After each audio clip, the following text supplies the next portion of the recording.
I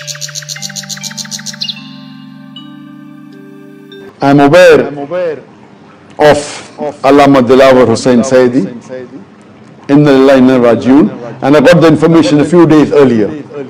দেখছেন ভারতের বুকে ডক্টর জাকির নায়েক কি সুন্দর করে বলে, কথার মধ্যে কোনো উত্তাপ নাই, গাল নাই, গর্জন নাই, তর্জন নাই, কোনো গ্ল্যামার ছাড়া, কোনো বিজ্ঞাপন ছাড়া একটা টেলিভিশন চলে একটা ব্যক্তি দিয়া, যার দর্শক সংখ্যা কোটি কোটি, এবং তার শ্রোতারা মূর্খ না, যারা শোনে হাইলি এডুকেটেড পারসন, হাজার হাজার বসে বসে তার কথা শোনে। সুবহানাল্লাহ। তার কথা মনে উঠলেই আমার দোয়া আসে শুধু। আমার কাছে মনে হয় মুসলিম মিল্লাতের জন্য আল্লাহর এক নিয়ামত। আল্লাহ জাকির নায়েকের হায়াত দারাজ করে দাও, তার স্মৃতি শক্তি আরো বাড়ায় নাও। একবার শুনলাম এক মহিলা প্রশ্ন করছে ডক্টর জাকির নায়েককে যে, আচ্ছা আপনি তো বললেন হিন্দু মুসলমান খ্রিস্টান বৌদ্ধ সব ভাই ভাই, তো সব যদি আমরা ভাই ভাই হই, আমি তো হিন্দু, ওই মহিলা বলছে আমি তো হিন্দু, তা আপনার মক্কা মদিনায় আমরা যাইতে পারি না কেন? এটা কঠিন প্রশ্ন। আমি চিন্তা করলাম কি জবাব দেয়। আমার কাছেও জবাব আছে, কিন্তু উনি কি বলেন সেটা শোনা দরকার। উনি জবাব দিলেন, বোন আপনার বাড়ি কই? কই তো ইন্ডিয়ায়। জন্মস্থান কোথায়? এখানে। আমার জন্মস্থানও এখানে। আচ্ছা বোন আপনি কি জানেন যে ইন্ডিয়ায় এমন এমন এমন জায়গা আছে যেখানে এখানে জন্মগ্রহণ করার পরেও সে জায়গায় আপনি আর আমি যাইতে পারি না, এরকম জায়গার নাম জানেন? কোন এরকম জায়গা থাকবে কেন? আমি ইন্ডিয়া জন্মগ্রহণ করেছি, সব জায়গায় যাইতে পারি। উনি বললেন মোটেই না, এখানে এমন এমন জায়গা আছে যেখানে আপনি আমি প্রবেশ করতে পারবো না, তার নাম ক্যান্টনমেন্ট। ক্যান্টনমেন্টে আপনিও ঢুকতে পারবেন না, আমিও ঢুকতে পারবো না। ক্যান্টনমেন্টে ঢুকবে যারা নিরাপত্তার দায়িত্বে, দেশ রক্ষার দায়িত্বে যারা আছে, যে কোনো মুহূর্তে ডাক দিয়ে পড়ে জান দেওয়ার জন্য, রক্ত দেওয়ার জন্য, জীবন দেওয়ার জন্য ঝাঁপায় পড়বে, সেসব সেনাবাহিনীর জন্যই ক্যান্টনমেন্ট তৈরি করা হয়। ওখানে আপনি আর আমি যাইতে পারবো না। ইসলামের একটা ক্যান্টনমেন্ট আছে, সেটার নাম মক্কা আর মদিনা। ওইখানে ওই সব লোকেরাই যেতে পারে যারা আল্লাহর জন্য জান দিতে পারে, মাল দিতে পারে, রক্ত দিতে পারে। প্রিয় বোন, আপনিও যেতে পারবেন। আপনার পাসপোর্টে একটা ভিসা লাগান, ভিসার নাম লা ইলাহা ইল্লাল্লাহু মুহাম্মাদুর রাসূলুল্লাহ। কালকে আপনি মক্কা মদিনা চলে যান। কি সুন্দর জবাব। আমার খালি দোয়াই আসলো যে আল্লাহ তাআলা কি ব্রেন তুমি তাকে দিয়েছো। সুবহানাল্লাহ। তো মানুষকে আপনি বুঝাবেন। আমি একবার লন্ডনে এক বাড়িতে দেখলাম সিলেটি ভাষায় ইনজিল শরীফ। আমি তো অবাক হয়ে গেলাম যে আল্লাহ জিবরাইল দিয়ে সিলেটে আবার ইনজিল বানাইলো।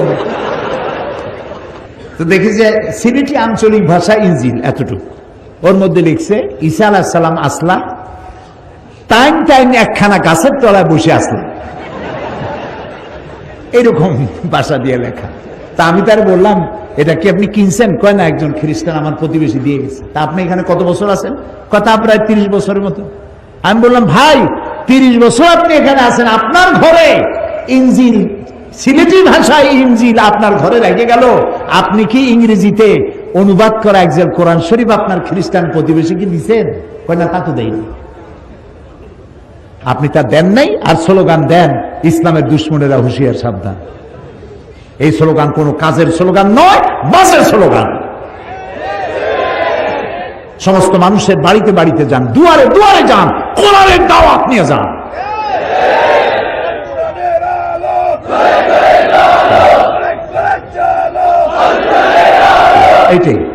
এইটাই slogan. I am aware of Allama Dilawar Hussain Saidi, Inna Lillahi wa Inna Ilaihi Raji'un, and I got the information a few days earlier that he passed away. May Allah subhanahu wa ta'ala grant him Jannat al-Firdaus. May Allah subhanahu wa ta'ala raise his level to the highest level of Jannah.